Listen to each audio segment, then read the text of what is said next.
It's time to do the wood bowl turning dance.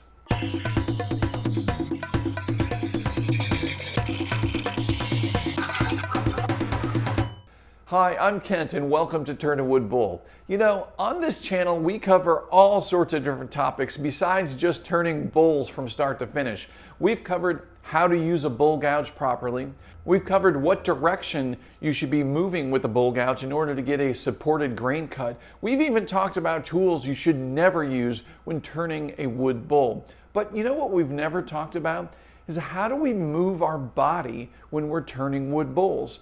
And moving our body when we're turning wood bowls is a lot like dancing. Now, you might be thinking throwing your body around in whatever direction is kind of dancing, and there are some people that dance like that. But if you think about it, most dance moves are refined, controlled movements that are put together in a particular sequence. And when we turn wood bowls, we actually do something very similar. So it is kind of like a dance. I'm going to show you exactly how to make a nice straight cut when we're cutting through the end grain or if we're doing a face cut. And I'm going to show you how to make a curved cut, especially when we're doing the exterior of a bowl.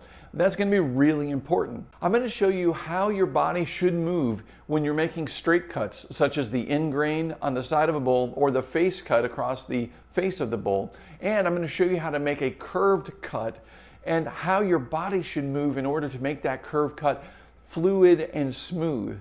Now, if you think about it, our body is made up of lots of joints. We've got joints in our fingers, we've got movement in our wrists, we've got shoulder movement, we've got elbow and we got shoulder movement. We've got all sorts of movement. And then if you add your waist to that and your legs, we can basically make our hands go anywhere, which is great. And you would think we should be able to make really good curved shapes by using all of these joints, right? Well, let's look at an example here. I'm going to use my hand and all of my movement to make a nice round circle here on this paper. Okay, that's not too bad, but there's a better way to make a really nice, smooth, almost perfectly round circle every time. And what way might that be? Yeah, you might be guessing it. A compass. Well, what's a compass doing? A compass has got a fixed point and a rotation around that fixed point, and it makes a great circle every time. And why is that? Well, because it doesn't have joints all over. It doesn't have the option to flex and move like our body does. It has restricted and refined movement path that it can take, and that's it. It can't go all over the place randomly like our hands and our arms can do. So if we're turning our bowls and we're using just our hands and our arms, we're going to see random shapes and random paths created just like we do when we draw. So instead of doing that, we're going to want to make refined movements that are more controlled, that allow the tool to stay on a straight path or to keep it into a curved path. Now, something else you want to keep in mind, a long-handled tool is super beneficial, especially when turning wood bowls. Now, why is that? Well, to refine that movement like we have in the compass, we need to keep this tool under control. And one of the ways we do that is we keep this handle up against our hip or around our belt line. And we attach that. The tool becomes part of our body. And we're going to make really simple, small, refined movements by shifting our weight. And that's it. We're never using our hands and our arms. If we're cutting with our hands and our arms, we're not going to see good lines. We're not going to see good, clean cuts. Okay. Now, when we're working the interior of a bowl, we will be using our hands and our arms to turn the tool, but we're also going to be using a pivot point, and I'll show you how that works too. So in this video, I'm going to show you how to make nice straight cuts, and I'm going to show you how to do curved cuts as well. So let's jump right in and get started. Okay, so I'm going to use this very simple, pretty clean bowl blank. And the first thing I'm going to do is I'm going to show some movements here that are just hand and arm controlled. This is not what we want to be doing. Without this tool braced against our body, we have very little control when we have little hiccups in the cut. You can see those scratch marks being made in here. Now let's back up and take a look at this. You can see I have the tool away from my body, and I'm just using my hands and arms. My body's not moving. I'm just reaching across the tool rest. This is exactly what we don't want to be doing. Look at the marks that were just created. We did not get a smooth cut. It's almost akin to scratching versus cutting. Okay, so now let's do this properly. You can see I'm taking the handle of the tool and I'm resting it up against my belt line, and my hands and arms are going to be locked up against the side of my body. They are not moving. The only thing that's going to be moving is my body. I'm shifting my weight forward. Those cuts are rather deep. I have to go a little bit deeper to get underneath them. Now, see my body sliding forward? My hands and my arms are not moving. It's just the shifting of my weight from left to right. Now you can see, from this angle, you can see that I'm going to shift my weight forward, basically flexing at my knees as I'm making this cut. You almost see no movement at all in the upper portion of this, which is exactly what you want. And that's how you're going to maintain a nice, clean, straight cut.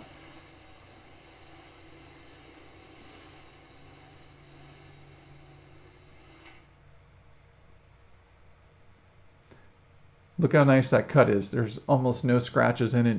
Barely needs to be sanded. And that's created from holding the tool tight. Now what I'm doing is I'm putting down pressure on the tool rest with the left hand.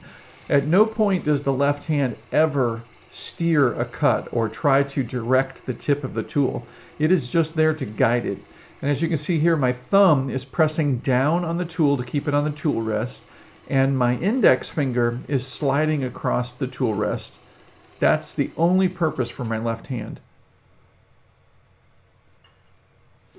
The depth of the cut is controlled by my right hand on the handle, and it's just a very, very slight angle that's going to change to create a thicker or deeper cut versus a thinner cut. But those movements are almost not even perceptible. Okay, here again, we're doing a face cut, and I'm not using my body. I'm using my hands and my arms, and I'm just moving the tool. The wood is always going to have uneven characteristics, and when an area of the wood comes by the tool that's a little bit more difficult to cut, it's going to jiggle the tool around. And if you have the tool away from your body like I do right now, when that occurs, you're not going to have control over that whole tool, and you're going to have these ugly passes that make it look more like an old vinyl record versus a bowl. Now let's look at the same pass, the same cut with a support. Instead of using my hands, I'm using my left hand is forcing the front of the tool down on the tool rest and guiding it along the tool rest, and the right portion of this tool, the handle, is braced up against my side. There you can see that I have it up against my belt line, and it's my whole body, and I'm leaning in towards the cut. So I'm leaning up into the cut. You can see how I pulled back there. Now I'm going to position my feet. Now the other thing that's really important to know is my feet will never move during this cut. If I pick up a foot and move it even an inch, there's going to be a hiccup in the cut. There you will see it on the bowl where the foot moved. So your feet are positioned, and the only thing you're doing is you're leaning forward. I'm also positioning my body so that I'm comfortably balanced in about the middle portion of a cut. So right here I'm reaching a little bit forward. Here we go again. So I'm bracing down on my side. I've got my body positioned. And what's going to happen is I'm almost parallel with the tool rest here, more at about a 45-degree angle. I'm going to start the cut, and I'm simply leaning my upper body weight forward as the cut is progressing. See how little movement you can detect in my body? That translates into a nice, clean, straight cut.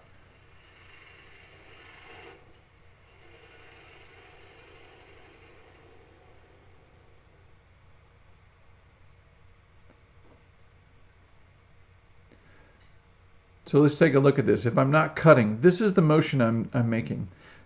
It's just much slower. I actually went a little too far there, but I'm basically just shifting my body weight forward, coming back and resetting another cut, and I'm pushing down on the tool rest. You can put your hand on top of the tool if you're more comfortable with that. It's more important to have pressure down into the tool rest than anything else.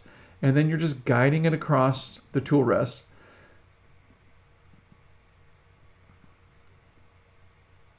That's all the motion is. And you can practice that move without making a cut. Okay, so now let's do a curved cut. I'm going to position the tool rest at about a 45-degree angle, which is going to be pretty much in the middle of the cut path. And I'm going to position my feet parallel with the tool rest in about the center portion of the cut. Now, the first few cuts are going to be relatively small, so the movement's going to be small. But as we make the curve of the bull, the distance that my body needs to rotate across is going to become longer. So I'm going to start making passes. And again, make practice cuts, make practice passes here so you get a sense of what's going to be happening. Here's how I'm going to curve my body when I'm making the turns. But we're not making turns yet. We've got to basically nibble off some of the corner of this bull. See how my feet do not move? I'm shifting my body weight from my right to the left side, and that's it. Nothing else. Okay, let's go ahead and start cutting. It's almost like a golfer taking practice swings. We're going to do the same exact thing we just practiced, but for real. You can see I'm going back to the starting point, and I'm essentially just unlocking my left knee and shifting my body weight from the right side of my body to the left side of my body as this cut is being made. Again, feet do not move.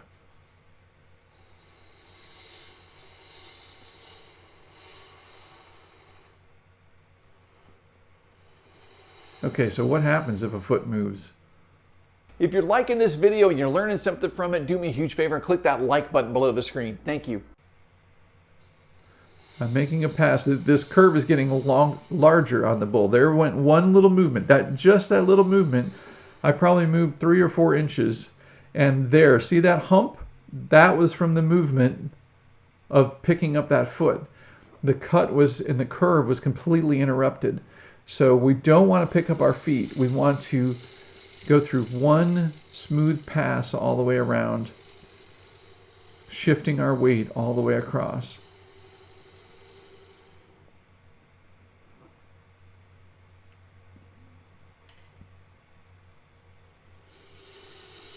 Okay, now what happens if the tool's not rested up against my body?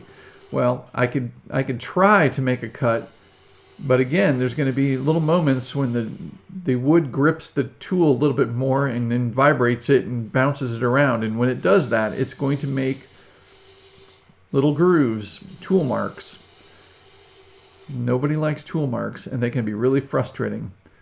Here you can see what happens if we don't have the tool properly anchored. And the way we anchor it is we have it up against our body, and we're applying down pressure with our left hand onto the tool rest.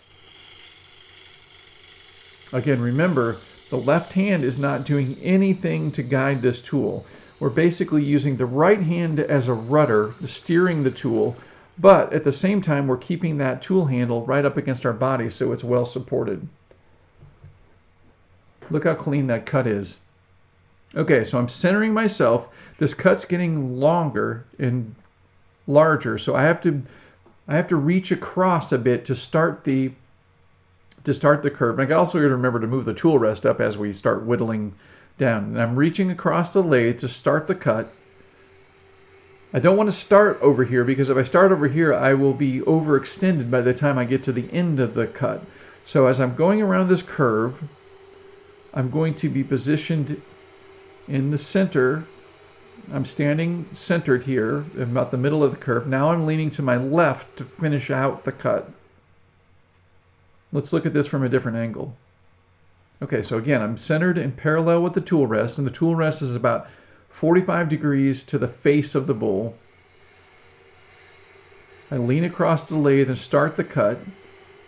I'm shifting my body weight from right to left.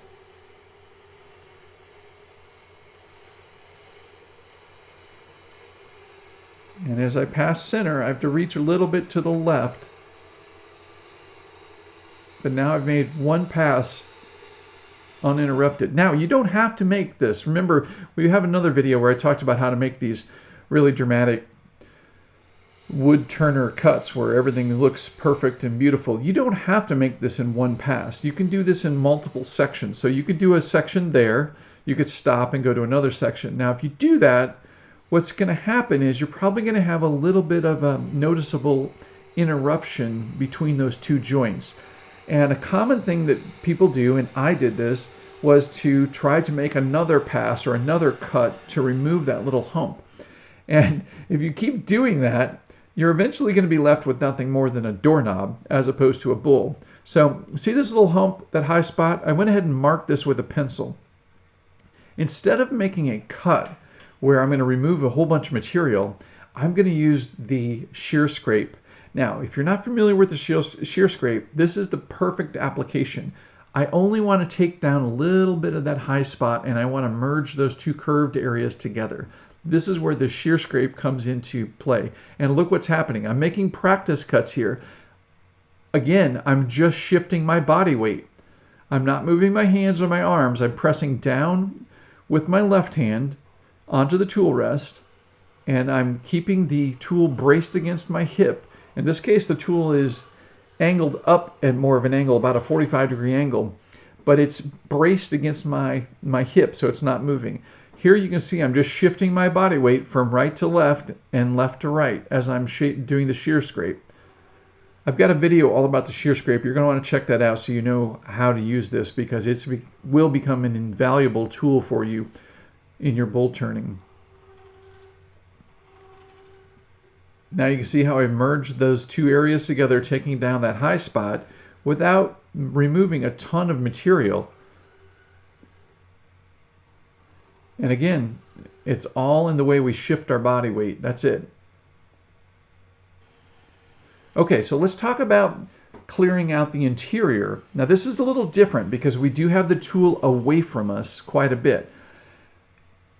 Again, our left hand is never, ever steering. It is only there to put down pressure on the tool rest. In this case, we're actually using our right hand on the handle and using it like a rudder on a boat, and we're pulling it around to make the cut. So we start the cut, put down pressure, and if you notice there's a pivot point where the tool is intersecting with the tool rest. It's not a perfect circular pivot point because it does shift as you're making the cut. You need to be making the cut based on the curve and the shape of the bowl that you're doing, but essentially you're working around that pivot point, and you're using your right hand and the handle as leverage for bringing the tool around in that curve. It's all about simplicity. We want to remove movement in our hands and arms and bring it down to very simple, refined moves. And it's essentially shifting body weight. Again, I'm starting with my weight to the right. As I get to the middle of the curve, I should be standing upright in the middle of the path. And as I get to the end of the curve, my weight is shifted to the left. At no point do I become overextended or do I need to move my feet. Again, on the interior of the bowl, if I move my feet, I'm going to leave a tool mark there as well.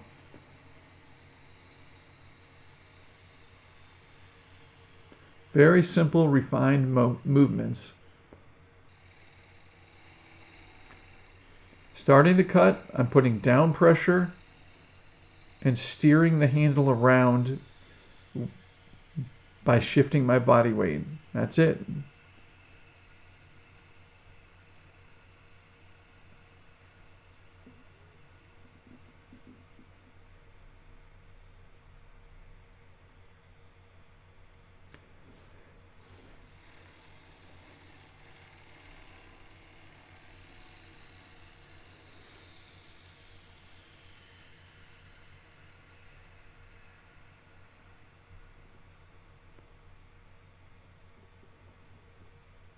That whole time, my left hand is spending all its energy to keep pressure down on the tool rest.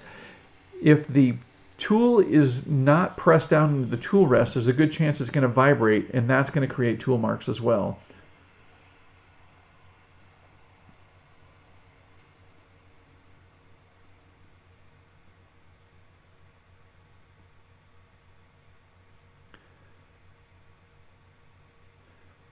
So you reset by shifting back to the original position, start the cut,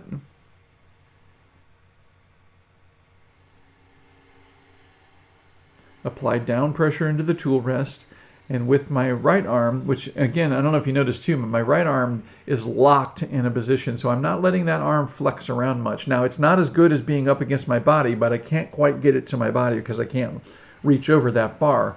But I'm locking that arm, so I'm not getting much vibration in that arm either. And I'm pressing down with the left hand and making a nice smooth shift of my body weight.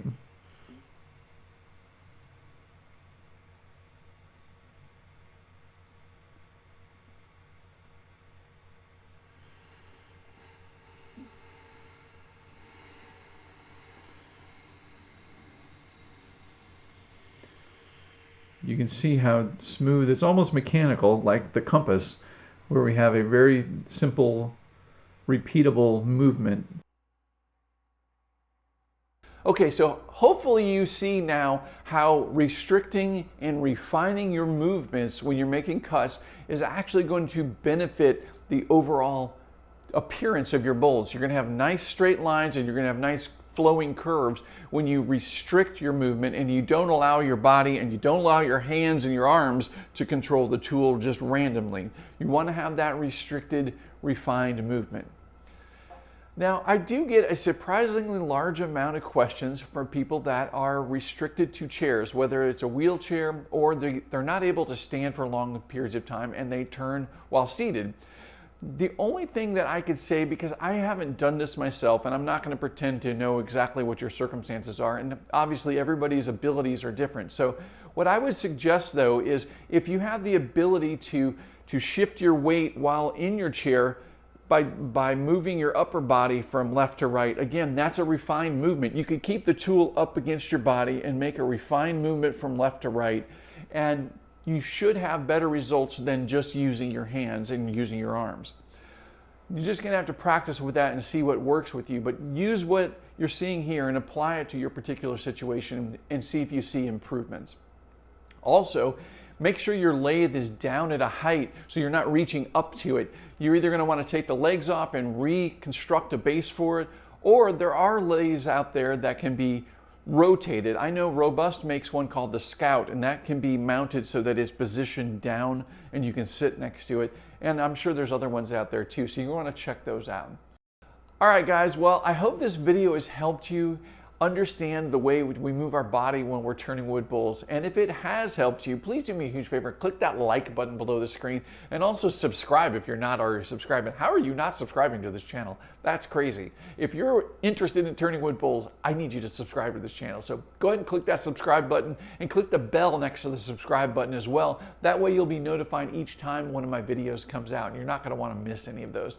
And remember, go to turnawoodbowl.com for tons of information about how to turn wood bowls.